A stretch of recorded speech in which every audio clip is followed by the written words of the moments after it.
I could see the attraction of that for Chomsky and his deep structures, Huarte, but as I read the Examen de ingenios,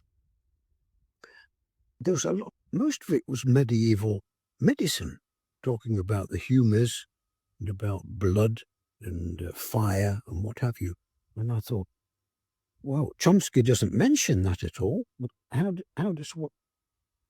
am I going to explain this seeming materialism? And of course, I tried to use Bloomfield, which is a sort of empiricist subject, and Chomsky's Kantian subject. And looking back now, what did they have to do with what? Well, nothing.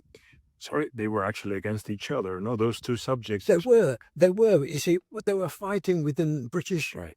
within bourgeois culture,